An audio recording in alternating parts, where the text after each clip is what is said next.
And this is the Skyview Temple.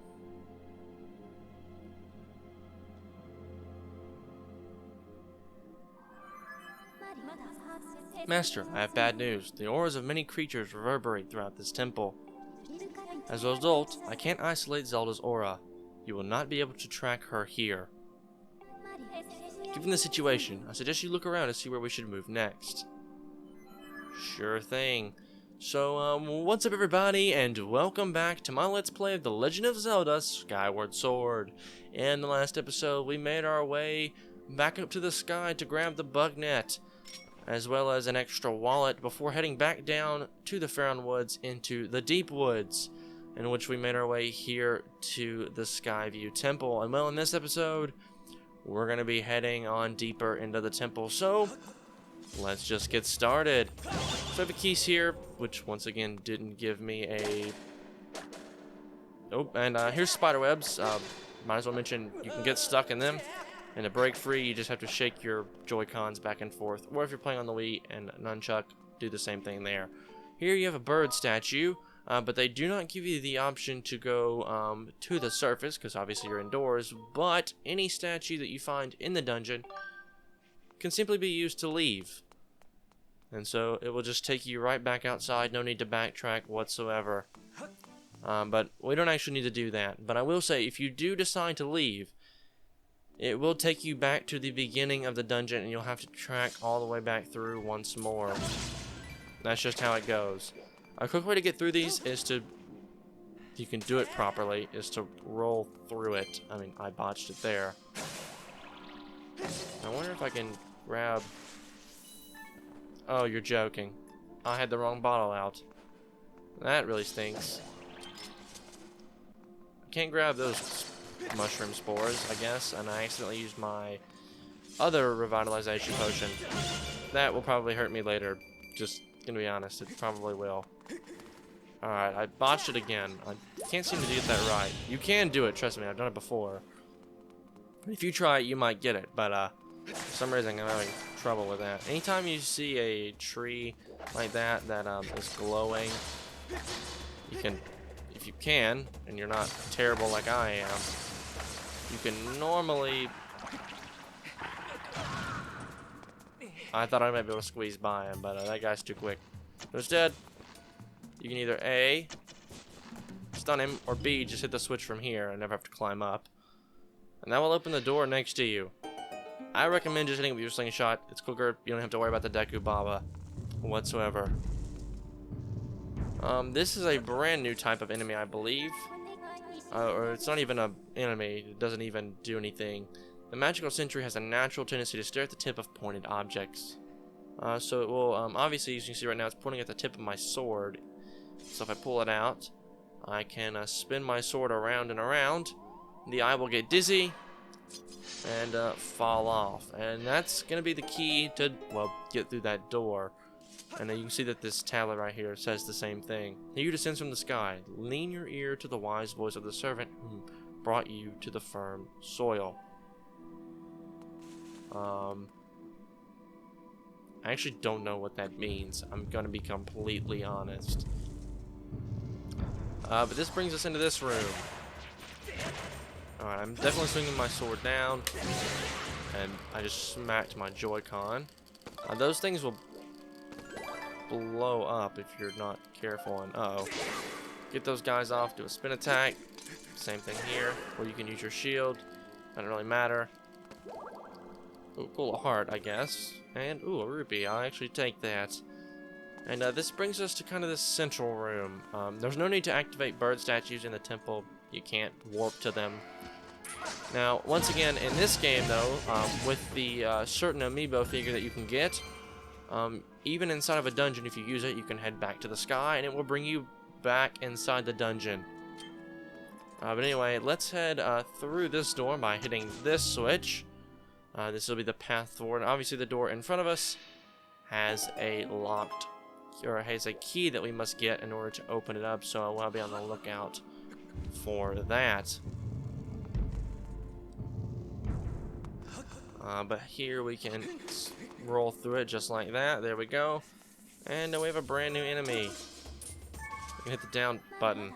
Master, I detect tangible objects in your immediate vicinity. If you press down while targeting a person or object, I'll provide you with information. I know, it's just very hard with this controller. Target locked. This is a Skulltula. Obviously with a skull on the back of its abdomen. It's a Skulltula.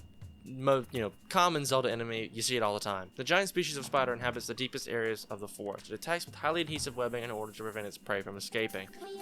It's a tough outer carapace, but its stomach may be vulnerable to attack. I'm currently conducting an additional analysis on its movement patterns. You defeated 0 of this type of enemy? Yes. And so the simple way to do that is to knock him, spin him around backwards to face his belly face towards you by just swinging left or right until he swings back towards you and then tries to attack you like that. So spin him around and stab if you can. Two stabs there. That was a little tricky to do for some reason. We'll take him down nice and easy. 2 doors lead to rooms left and right. They will only open when the gemstones are struck. One is above, one below. Alright, so with that, these are Waltulas, by the way. They're just tiny Skulltulas, kind of. They climb on the walls. Completely forgot that was there. And you'll need to shoot them with your slingshot in order to get rid of them. They will attack you if you're on a wall, though. Then again, you can just shake them off as well. Alright, so switches to open the doors left and right. One is above, one is, well, below. So if we head down this way and grab some rupees while we're down here, you see that this switch for that door. Alright, Joy-Cons, work with me here. And we can hit this switch. And it will open, well, that door. Sweet. And so now we can head on inside of here. And there's a new enemy. This is a, well, we actually saw him in the last room, but I'll go ahead and give a target lock. This is a green bokoblin. The variety of bokoblin enjoys dark places such as caves. Its sunlight deficiency lifestyles turn its skin a stomach-turning shade of green. However, it looks like its red brethren. Its exhibit a fascination with festive undergarments. It's basically the same as a red bokoblin. It's just you'll see them in dungeons instead because that's just how they roll, I guess. But these guys, we're not going to be able to attack. You can see he'll just shake around on his webbing there. So instead, what we'll do is shoot these down if I can. You can also see that there's another Quadro Baba over here. We'll go ahead and take you out, buddy.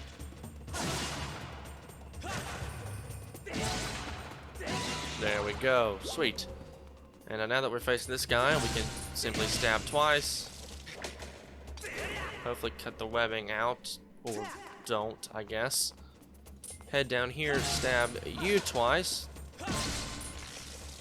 And he was trying to break. If you ever see him shake like that while he's on webbing like that, he's trying to fall off so he can attack you on the ground and crawl towards you. It's a little terrifying, not gonna lie, but it's just fine. But we can hit that switch and it will cause the water level in this room and the outer room to raise. Sweet. And what does this say? In the room with 2 glittering gemstones, you shall find a temple map. Gaze upon the map until your eyes find the X. It is there that you must strike another gemstone to reveal a path. Alright. So, I believe if we head right up through here, you'll see that, we've kind of moved up to this higher ledge. And, there's a chest up here. And, inside this chest is a common Zelda item. The dungeon map. It shows the layout of the area and reveals unexplored rooms. It also shows the location of treasure chest. It also reveals the location of treasure chests, so be sure to take a look. Yeah, I just said that. Master, I have information for you. You've obtained a map of this area. You can view it by pressing minus. The position of the doors and their locks, as well as the position of the status of treasure chests, can be confirmed on the map with the markings such as X. However, be aware that you will be unable to use beacons here due to the indoor nature of this environment. Alright, sweet, thanks. So I can hit minus to open up my map. You can see chests in here as well as they've been opened or closed. This chest you'll see is a green, which means it's been opened. This chest has not been opened, so it because it still shows the same blue and yellow color of the map. But like that stone block or a stone tablet in there said, the X on the other side of the dungeon will reveal a path. So it seems that there's a secret passage right down over here. So we'd better go check that out. So let's go ahead and hop down here and make our way into this room once more, and see if we can reveal that path forward. I believe the enemies no, the Skulltula didn't respawn at least. Those Waltulas are still there though, and if we come over here and look, you'll see that there's a hole in the ground right over here. Sweet. And we can hit this gemstone trigger instead, and it will raise the water level in this room as well as raise the water level in the main room even more. And actually you can hear the Waltulas in the other room dying, which is kind of funny because they're now underwater, and so they just drowned. Yeah, I think, yeah, they're all gone now. Just kind of funny. And I want to get over there because there is a treasure chest, and we have to raise the water level to do that anyway, so I had to do that first. Now that that's happened, this log has raised up in the water, and I'll go ahead and show you what happens if you're on the same level as a Waltula. It jumps on your back. Most of the time they miss, and like that one, he just fell in the water like an idiot, because they're not very smart enemies. And this path right up here will take us to the other end of the room we were just in. Oh, exactly where I want to go. We can take this guy out. I want to see if I can somehow...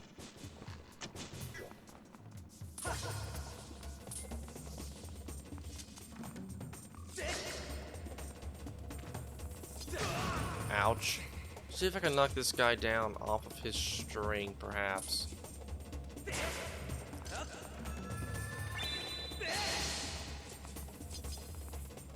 It doesn't seem like it's possible for some reason. Alright, so we'll just have to do it this way then. Alright, there we go. We've taken him out nice and easy. Alright, but these guys right here, we'll make sure they both are looking at our blade at the same time.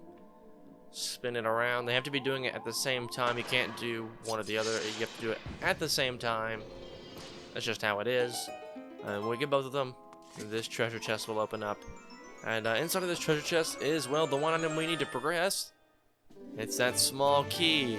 This will open a locked door, but we can only use it in this area. It'll only work on a lock here in the dungeon. So we can actually head right back on out this door.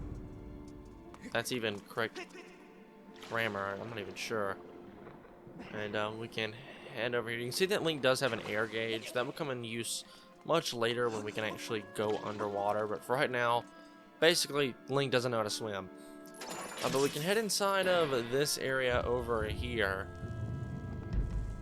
And when we do, you'll find out that there's a big open room here that we can explore to its, well, fullest potential, I guess, kind of. Alright, but I guess we'd better continue on. First things first, though, we can hit that switch right there, and that will open the door directly underneath and underneath it, right in front of us, is what I was going for. Alright, a heart, not exactly what I want. I'd like for you to drop some monster claws at some point, because I'd like to upgrade my shield. That's one of the items I need. But if we head in here, well, the door will actually lock behind us, and well, it's mini-boss time. This is a Stalfos. This skeleton soldier was born of the dead. In his previous life, it was an ordinary knight, but undeath has improved its combat abilities. It's possible to overpower it with your well-timed shield bash during the creature's attack. And we haven't defeated any of these enemies, so the whole point of this battle is to look at where its swords are to block your attack, and swipe in a opposite direction.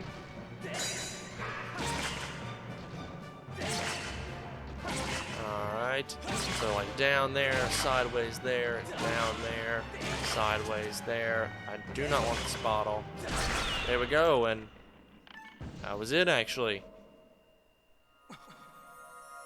We didn't even give that guy a chance to attack us. Sweet. And for our trouble, a chest appears. And if we open it up,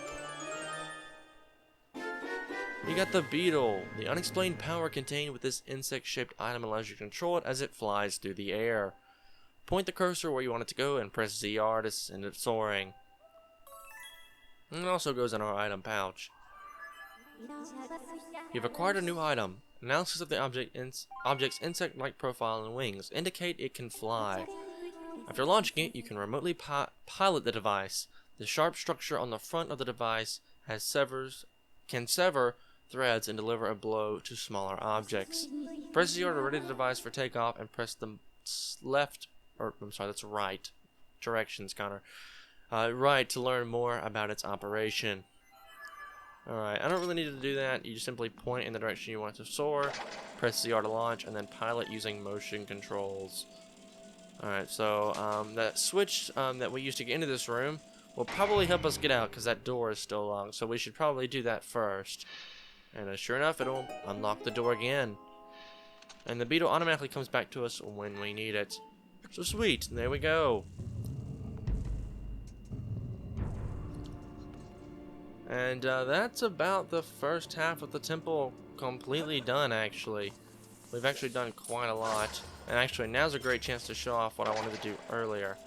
You can sever these guys' line like that, and most of the time they'll fall on their backs, in which case you can perform a fatal blow and take them down. If you don't do that quickly enough, they'll hop back over on their legs and then continue to crawl towards you, and actually, I'll show off what that means. Once we take out these enemies, because there should be one more in this room. I'm going to show that off real quick. Alright, even though I guess we actually will see it in another room in here. I just want to go ahead and show it off now just because yeah, there's another one here in the room. Sneak up behind you, buddy, and perform a fatal blow. You also take out a keys with it. That's pretty funny, actually. Alright, let's get this guy to turn around real quick. Don't fly into that beam of links, because if you fly into that, he'll actually return to you. Alright, so if he flips back over, like he should do right here, he'll proceed to crawl towards you, and he actually spit swab at you. To knock him back over, simply swing your sword upward. There you go, and get out of here, Keys. No one really wants to bother with you right now. You can flip him over, then use a fatal blow to finish him off. Nice and simple. And actually, if you look right in there, there's a piece of heart. So real quickly, let's fly this guy all the way up here, because at the very top of this room, inside this little area, you'll notice he'll start to blink in just a moment. That means he's about to run out of battery or juice to fly around. He didn't have that much stamina. But we can hit this switch. Yeah, so this guy can't fly forever, so keep that in mind as you progress through the game, I guess. But that switch will open up this gate, which will allow us to grab this piece of heart. I'll go ahead and mention, if you forget anything in this dungeon, like if you're playing along and you kind of get ahead of me or something, and you've missed anything, like, for example, that piece of heart, you can either A, come back in, because it's not that far in the dungeon. The dungeon's fairly linear, and you can get from the beginning to the end fairly quickly, or you can wait, because I will go ahead and mention that we'll be back here a little bit later for something. So if you forget, you can grab all that stuff when we come back. But I think with that, that's just about gonna do it all for this episode here, guys. So if you guys did like this part, a like rating would be greatly appreciated. It helps the channel a lot. And if you want to see more content like this, please do consider subscribing. Once again, guys, my name is Connor. Thank you so much for watching, and I'll catch you in the next one.